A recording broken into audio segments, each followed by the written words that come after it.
live on Instagram. Just going the wrong way. There we go. Hello. We start? Are we live? Go check on your thing. All right. Ben Torder joined your Instagram. Oh, already. Hi, Ben. Oh, Steven's there. Hey, Steven. How you doing, man? Me too. All right. Oh, got to do that. Boom. You're live on Facebook. 3 people. Hi, Dorothy.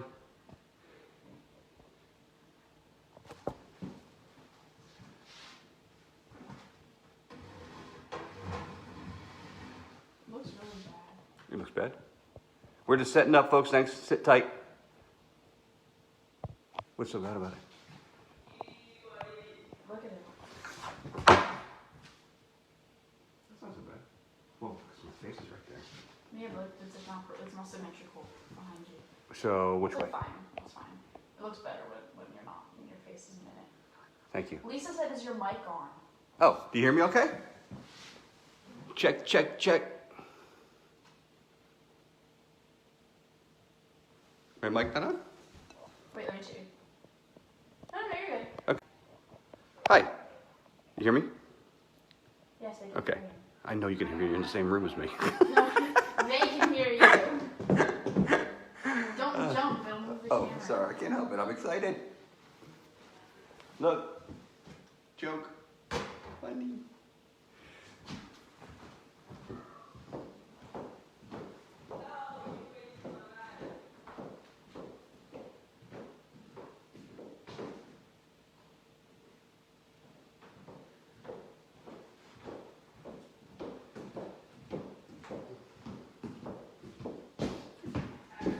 Hi, everybody. I'll put this away now. We get a real drink. Someone's called. Tasha's calling you, so. Uh-oh. I thought I turned that off.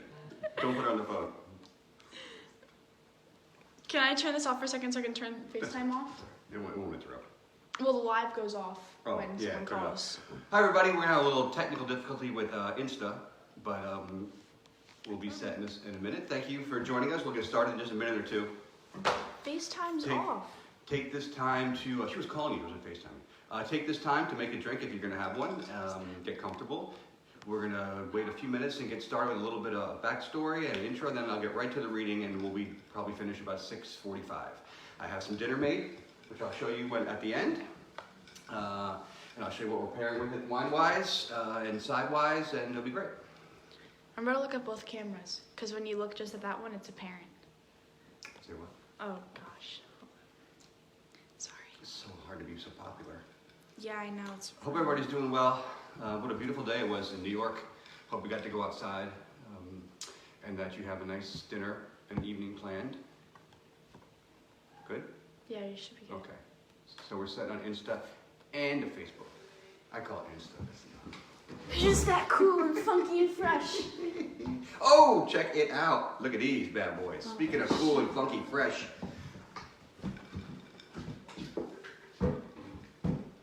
Yes. Showing them my shoes. I got these babies in Italy. In fact, the entire outfit I'm wearing tonight is sort of in tribute to the Cucina Tipica book release party. This is a suit by my favorite designer, by Robert James, B-Y, Robert James. You can find him on Instagram and Facebook. He's a Brooklyn-based designer who has these really cool scarves he just designed that you can find at his Instagram or Facebook page. He's a wonderful local designer I like very much. The rest is what I wore at the Cucina book party, the release party. It was a wonderful night last October. In Brooklyn at Littlefield. I think we had about 200 people come. My buddy Dan Green and his band played first, and then I read, and then my dear friend Bet Smith and her full band played afterwards. The whole evening, at least my reading and Bet's performance, can be found at my YouTube channel, which is just Andrew Cotto. It's a really fun night. If you look for something to check out, and you'll recognize the suit for sure. And the shoes. It's all about the shoes. Good. You want to do a little roll call, see who's here, and everyone wants to share what they're having tonight as their aperitivo? Go right ahead. What we got for numbers? 12 people on Facebook. Good.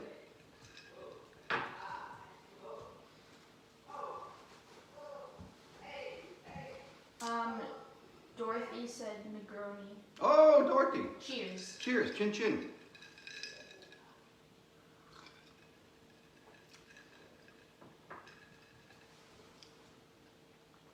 George said, your neighbors are here. Oh, great. my pals from Happy Hour are outside in our Happy Hour spot watching us from the street.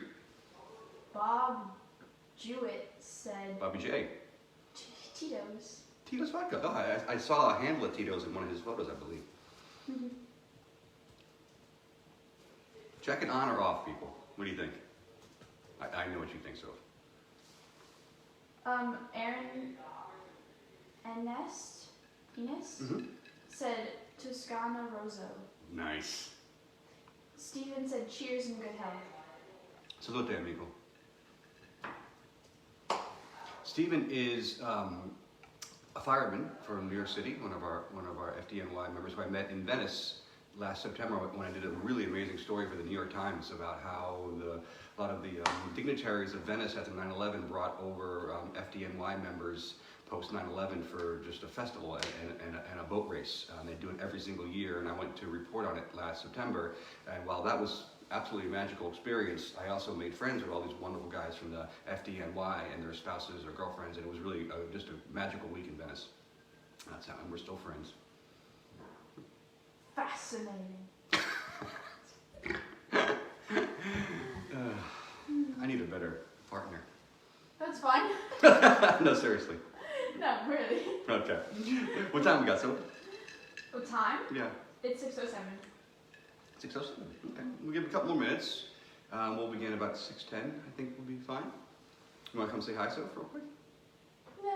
Okay. She's Just being kidding. camera shy today. Wait, Stephen said yes. I should told my fiance how we met in Venice. Yes, you did an amazing cover story for our journey to Venice. Thank you. Renee said Dave's popping a little bottle now. Oh, great. Wonder what day's popping. Come say hi. Sophie! Hi. I want to thank you for doing such wonderful work all these weeks. I'm so proud of you. Hey, Soph's going to college. Soph's going to Ithaca College next year. So if you're there, if you're one of the bars in Ithaca and you're worried about business, just hold on until September. She's there for you. I got you. She's a Kato. Great. Let's hope Mama's not watching. All right. Let's check the numbers, kid. Dorothy said hi, Sophie. Great job. Thank Oh, you. aw. Hi. She's sweet. Haha. Isaac said Sophie is the star of the show. Yeah. Yeah, I No more her on the screen. I know, I should be the one behind the camera. You People should be come the to one see front. me. I Let's know. be honest. I know. And you got the face for the camera, I got the face for radio. Renee said, "Congrats, my alma mater." Oh, yeah, that's where Renee went.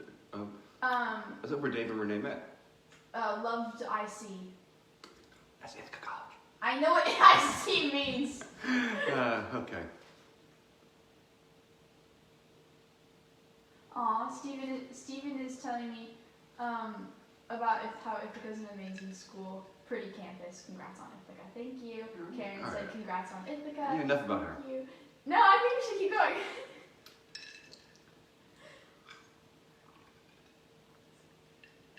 All right. What? Isaac said, which I assume he's referring to you being behind the camera. He was like, no, you have the camera pointed at the ceiling. We don't do it.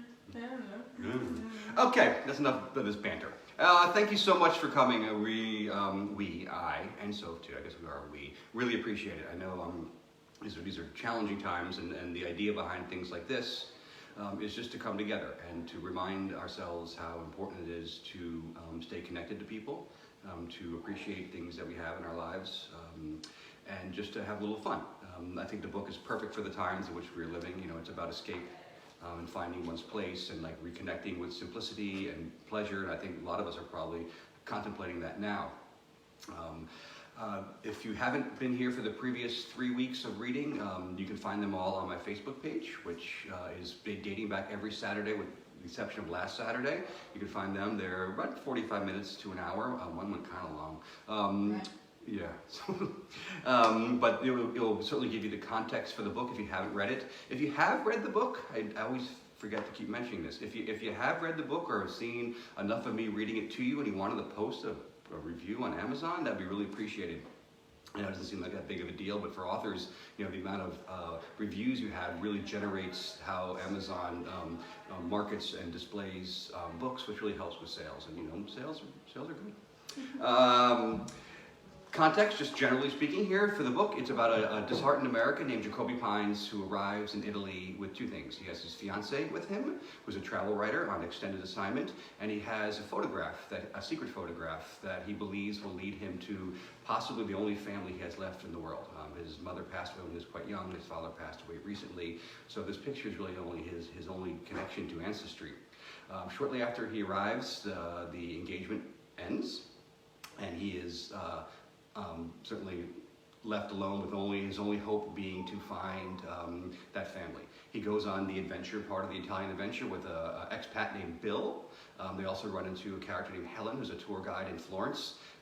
And after a really adventurous and fun attempts and decadent attempts too, lots of meals in there, it seems that he's turned up empty. And he's going to have to return to America, which he's dreading. The last scene before we left off last reading was Jacoby doing sort of a last hurrah excursion where he goes down to Montalcino and Montepulciano and Pienza for a tour of this fabulous area in Tuscany near Siena. He picks up a case of Brunello di Montalcino, the granddaddy of Italian wines, and brings it home. He brings it home to the barn where he lives in the hills south of Florence. He pops one, sits on the terrace there, and enjoys the cool of the night, sipping the wine, eating some figs off a tree, wrapped in prosciutto he has, and then he falls asleep. Can I read a funny comment? Sure. Hugh McKee says, Professor Cotto, where are the elbow patches? Oh. and the pipe? Yeah. Wait, and Megan Aylward says hi. Okay. All right. No more interruptions, right? Oh, you guys say hi back? Sure. We say hi. Megan, hi. Hi to Sean. Okay, so Jacoby falls asleep on the terrace. The night cool settles on him. 2 things. Oh my goodness, my little notes, right?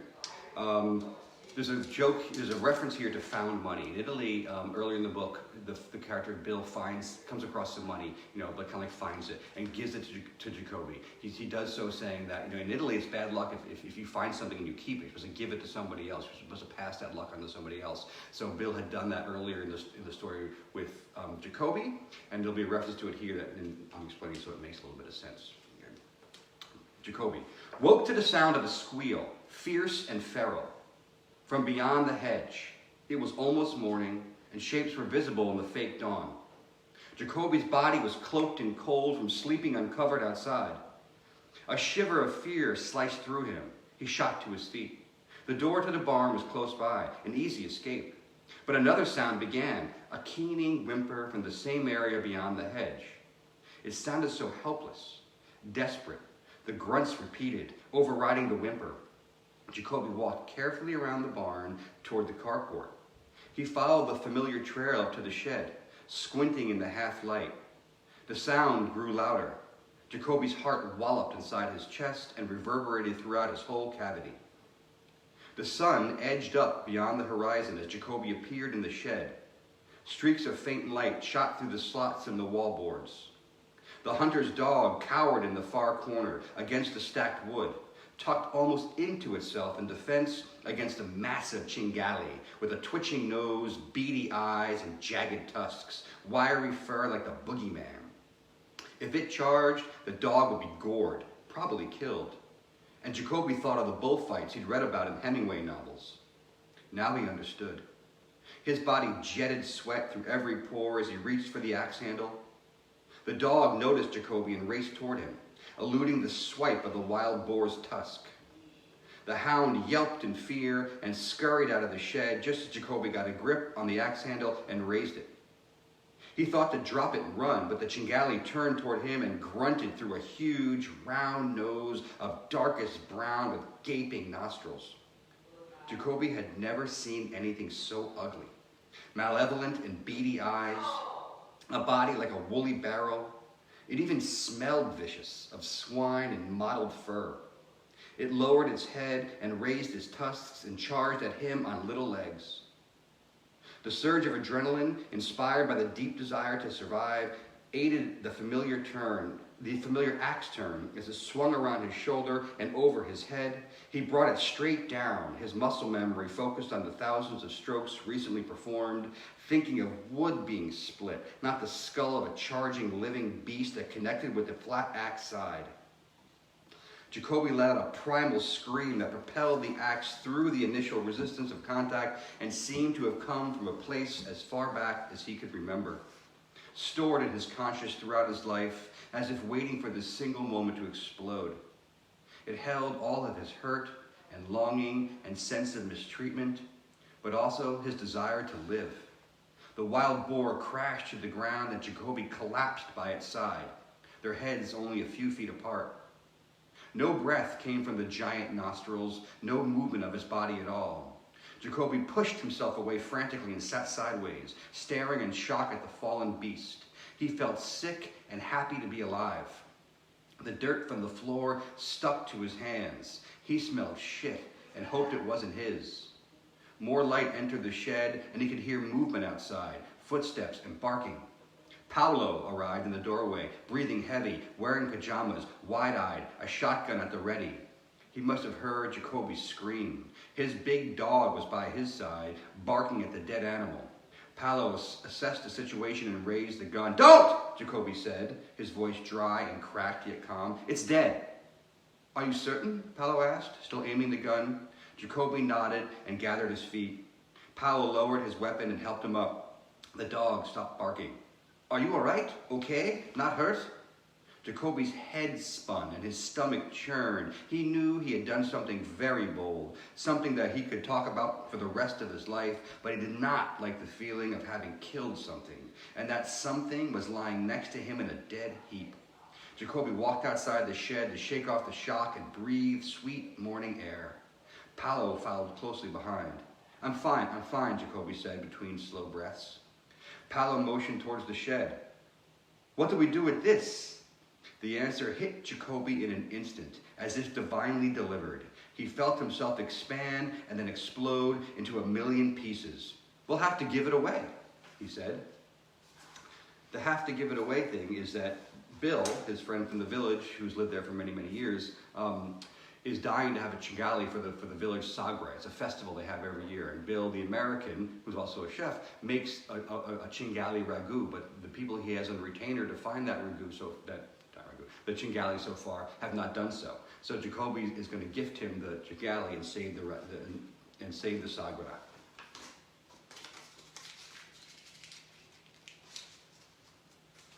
So after this event, Jacoby is still obviously aware of the fact that he has to go back to America.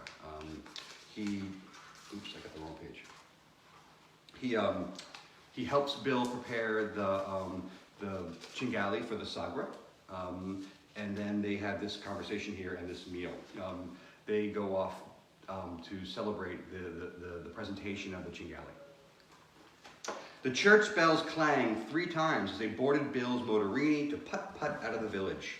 They took a road Jacoby had yet to travel, a narrow, winding one cut through a forest of oak and pine.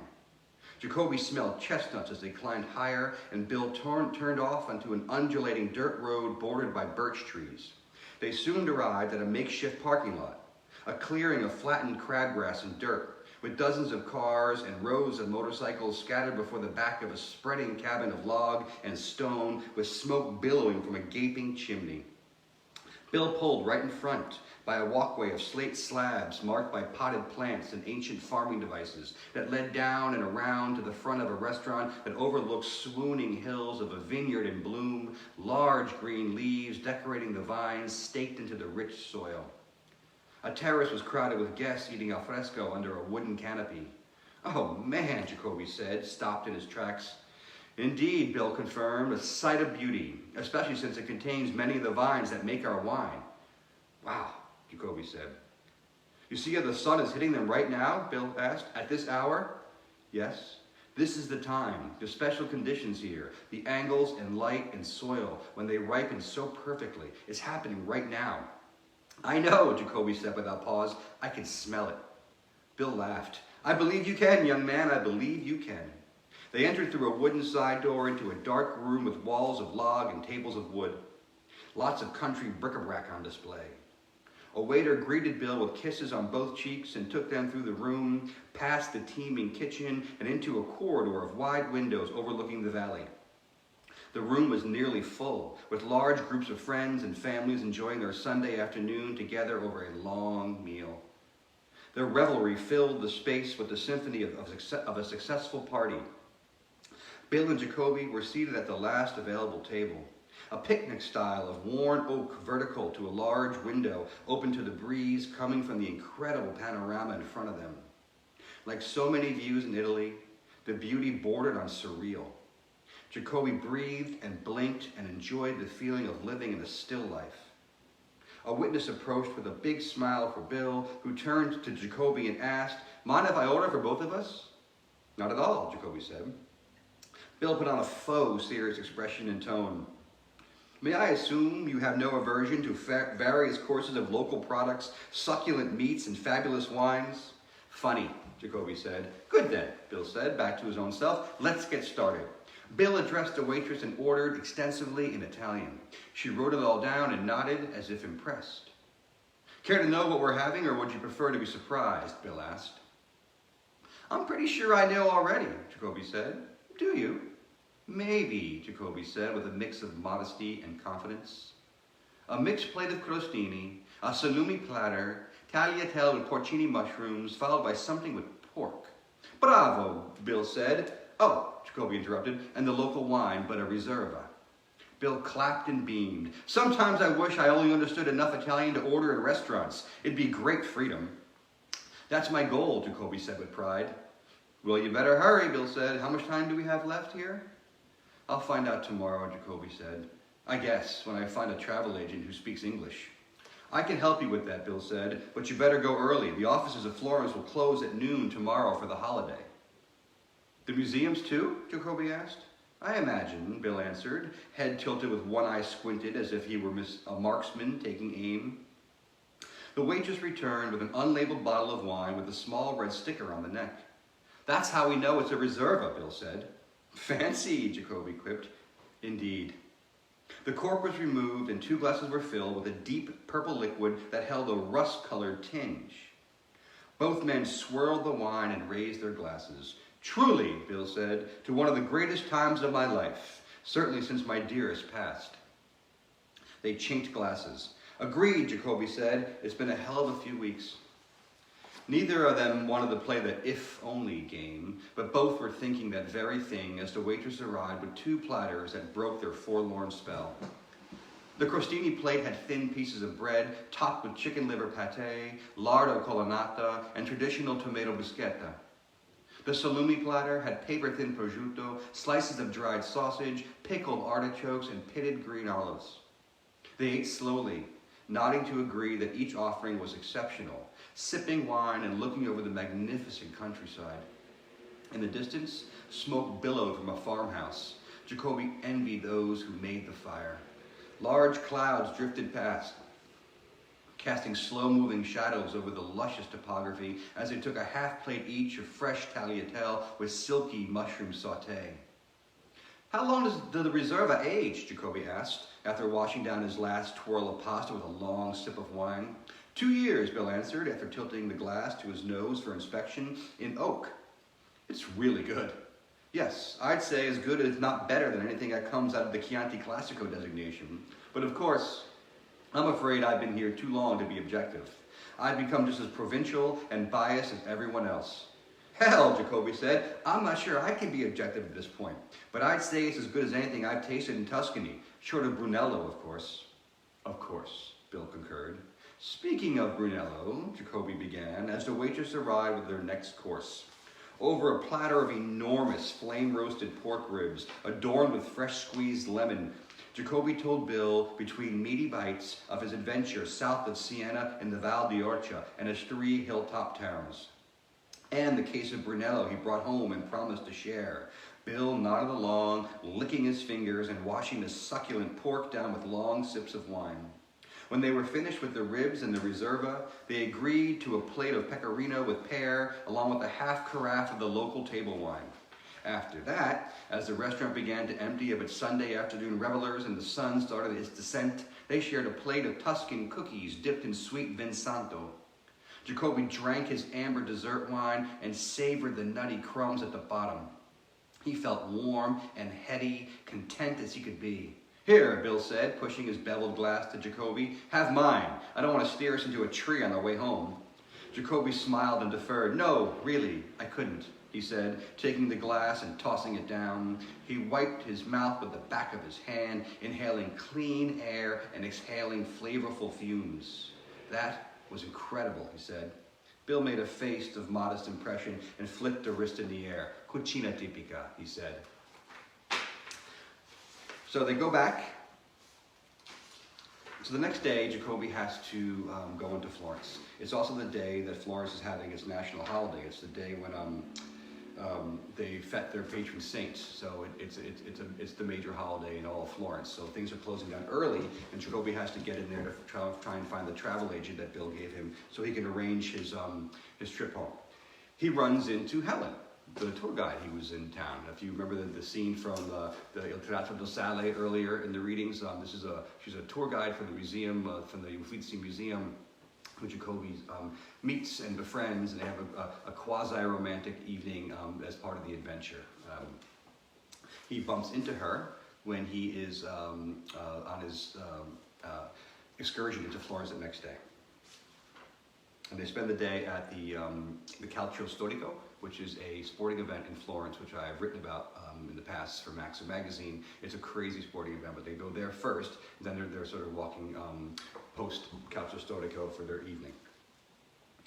The sky held the remnants of light above the piazzetta as dusk slowly approached. The tables outside the larger restaurant were full under the awning. Light twinkled and lingered, as if fighting off darkness, not wanting the day to end. An old man with his back to an ancient wall played slow, whimsical songs on an accordion. Helen led Jacoby into an antique storefront and leaned into the bar after hugging the bartender and exchanging kisses on both cheeks. "Let's have martinis," she cried. "Sure," Jacoby agreed. "Vodka or gin?" "Definitely vodka," Jacoby said. "Gin is like injecting me with douchebag serum." "Wouldn't want that," Helen quipped. "Could make for a long evening, I'll say, or a short one." Helen ordered the drinks in Italian with enthused pomp and then ushered Jacoby out of the bar and into the piazza. "Where are we going?" he asked. "To our table." They sat on a bench on the far side of the tiny piazza. Helen crossed her legs. Jacoby studied the perfect scene of so much beauty and peace and promise. "Couldn't you just stay here right now at this precise moment forever?" Helen asked without a bit of whimsy. "Yes," Jacoby said. A man from the bar in a tailored shirt and faded jeans, middle-aged, hip and handsome, crossed the piazza with a tray balanced on one hand. It held a glass pitcher full of clear liquid swimming in ice and 2 large martini glasses foggy with frozen condensation. "Buonasera," the man said cordially upon arrival. "Buonasera, Michele," Helen answered. "Ti presento il mio amico, Jacoby."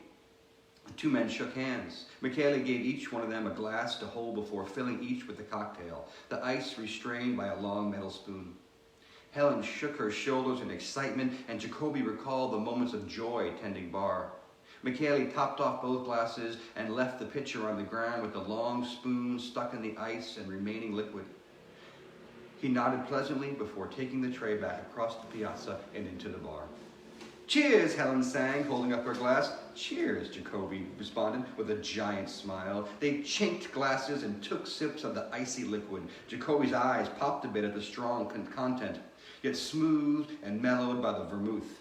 "Good martini." Helen leaned back, carefully balancing her drink and crossed her legs for maximum comfort. Okay, Jacoby Pines, my charming mate of great mystery, it's time to tell me everything. Everything? Well, not everything, Helen said, wrinkling her nose. Just the parts that would matter to me. Over martini cocktails in the sifting twilight, through abridged and efficient storytelling, Jacoby was able to inform Helen of his itinerant childhood, accompanying his melancholy and widowed father from college teaching post to college teaching post, to his own college years in Boston, and subsequent role as a guitarist in an acclaimed rock band that flamed out after one album, which led to his new haircut and new career as a PR account executive in New York City, where he was soon engaged with the travel writer Claire St. James, who brought him to Italy for what was supposed to be a year of recovery after he was fired for a major indiscretion that left him an unemployable pariah in the professional ranks of America. But now he was no longer engaged and returning on Wednesday to America, even though he so didn't want to go and had no real sense of what to do once he got there. Wow, Helen said, finishing off her martini. You're like your very own lost generation. Jacoby laughed, impressed by the comparison and wondering if he left anything of importance out. Oh, he said quickly, and I killed a chingali with an axe last night. Did you now? Yep. Good for you. Thank you.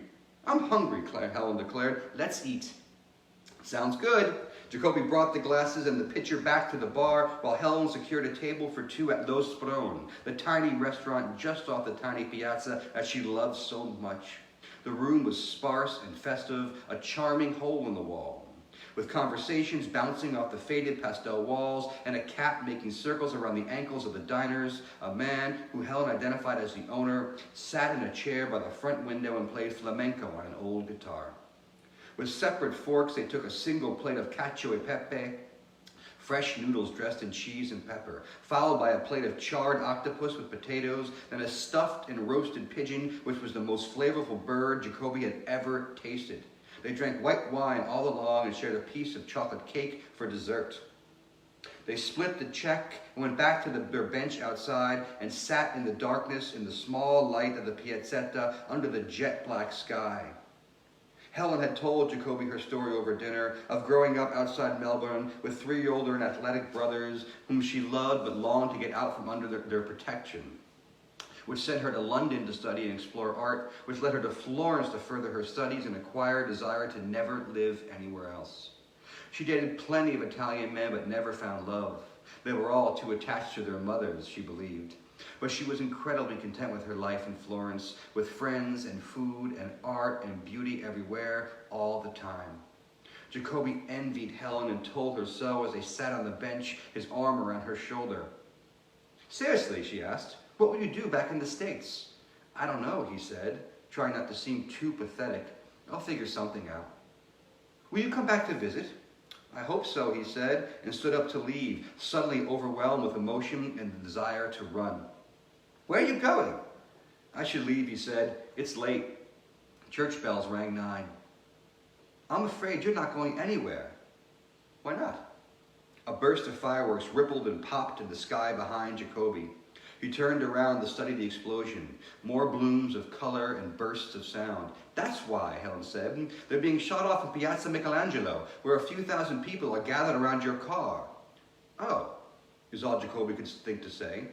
I meant to tell you earlier, Helen said with feigned sincerity, but it must have slipped my mind. Fireworks filled the sky, and Jacoby turned again to see them. When he turned back, Helen was standing right in front of him. Her eyes locked on his, her mouth opened just a little bit. She took his hands and kissed him softly on the mouth as the fireworks exploded overhead. So you can guess what happens next, right? So Jacoby spends the night there with Helen, and in the morning he has to hurry back to the village because it's the day of the Sagra. Right? Looks like it's going to be the ultimate scene in the novel. It's actually the penultimate scene, the one before the last one. And Jacoby, as his last, what he believes to be his last sort of gesture towards Italy, is going to help Bill serve and run his little stand at the Sagra. So he gets up in the morning and hurries home. Waiting for him is a sample of the meat that Bill had prepared. Jacoby shook the plate like a tambourine, and Giovanni smiled in return. He grabbed a large wooden spoon and doled out a portion of polenta onto Jacoby's plate. It was heavy, but more cloud-like in shape than the polenta he'd had before that resembled oatmeal. Giovanni went back to work on the polenta as Jacoby eased open the oven door. On baking sheets, under foil cover, the meat glistened with moisture. Jacoby tried to fork some out, but the meat broke on the tines. He grabbed a metal serving spoon and scooped up some meat and its flavorful broth, colored by tomato and spiked by seasonings, including whole black peppercorns. He covered the polenta with the concoction and then walked slowly to the dining salon, where he placed the plate on a table. With great patience, he walked to the bar, removed the bottle of Brunello, and popped the cork, filling a glass before returning to his table. He took a deep breath and thought to himself that this may be his last meaningful meal in Italy. He swirled the wine with vigor and took a sip. It needed to breathe some more, but he could not wait. The meat was as tender as it was flavorful, filling his mouth with silky decadence, buttressed by layers of flavor only attainable through days of preparation that precede slow cooking. Jacoby could pick out the aspects of the brine as compared to the marinade. He loved the whole peppercorns that stood up to the fulsome meat, stripped of game and flavored by melted collagen. The meat was so delicate he could mash it against the tines of a plastic fork, though he was careful to keep it intact to maximize mouthfeel. Jacoby's first favorite meal was his father's beef bourguignon, and this made that taste memory seem childish, though he so wished his father was there with him at that moment. And he had the nostalgic rush of appreciating his father for introducing him to the pleasures of eating. He toasted his father with a sip of the rare wine that could complement such exquisite meat, cleansing his palate for another bite.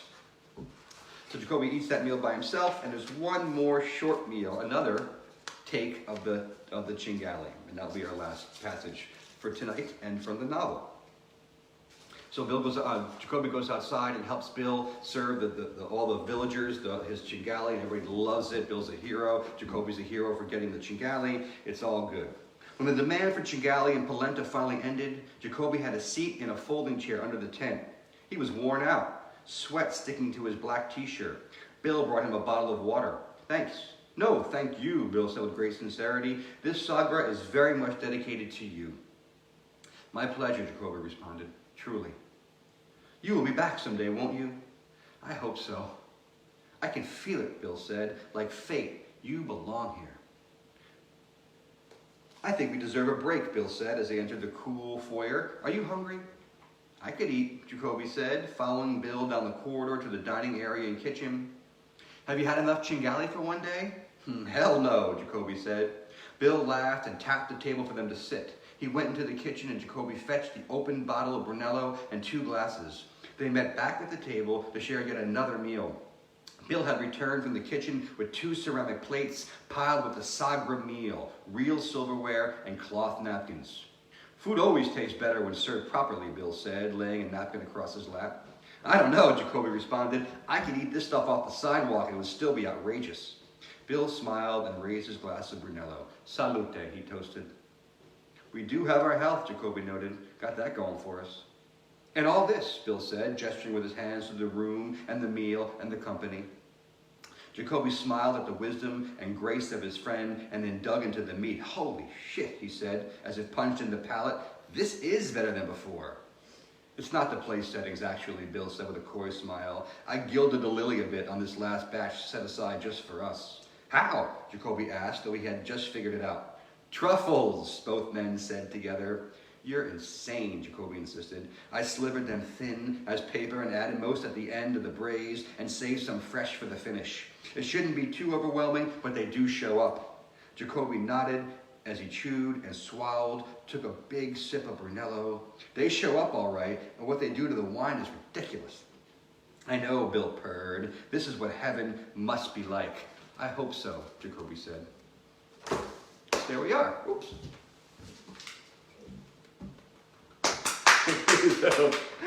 So I don't want to give away the ending, but there's a happy ending, right? Jacoby thinks he's going home, and some fairly fantastic things occur in the final chapters, and I guess I've already given it away, so he gets to stay. Okay. I thank you all so much for coming. It's really so much fun for me to share the work and to be together with you guys. I hope that you've enjoyed it. I certainly might contemplate doing this again with another book. All my books have food in them. In Out of Herb, so shaking her head. In Out of Herb Blues, the protagonist is a chef. So there's lots of really good food. Hold on, so there's lots of really good food scenes in that. Speaking of good food scenes, let's see what we got for tonight. For our dinner. You want to pick it up? Yeah. Okay. So I can't make chingali. I've tried and tried and tried. It's so hard to make. You know, it takes a ton of work and a ton of effort. Right? Okay. This is short ribs. Go over it. Oh, more. There it is. These are short ribs. I'm going to serve them over pasta later with my favorite flour. Our bouquet of Tuscan kale, which is right here somewhere, there. And this wine, okay? This wine here is going to allow me to tell you a little short Corona story. Okay? I have a friend named Stephen S. Stock. We met in grad school. He's a dear, dear friend of mine. He's a fantastic writer and a friend. He lives in Chelsea, and he had contacted me when the Corona quarantine first began, saying, you know, hey, Andrew, do you by chance, you know, have some weight? Steven's really fit, but he couldn't work out. He was working on Tide models, right? And just needed some more weight. He said, got any extra dumbbells in the house? I'm like, I do, you know. So I drove into Chelsea with two 25-pound dumbbells in the back of the car, hit the trunk, it opened up, Steven came running out of his building and picked up the dumbbells. What he'd left, unbeknownst to me, was this bottle of Barolo.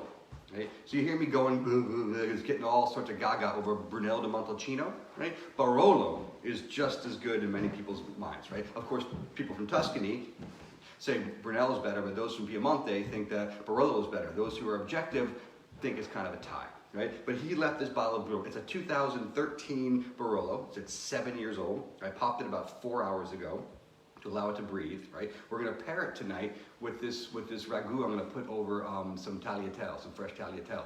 And it was just a great sort of Corona story where I was there for Steve with the dumbbells, right? And he was there for me with Barolo, right? And that's an anecdote, I know, but it's not anecdotal because, you know, that's what we're here, that's what we're doing. We're all here for each other. And, you know, I will trade dumbbells for Barolo anytime, Stephen, if you're watching.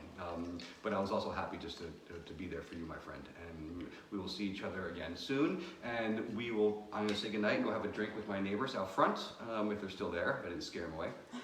I wish you all good night, and I hope to be in touch soon and to thank you for your friendship. Bye. Oh, so it says bye too. Okay,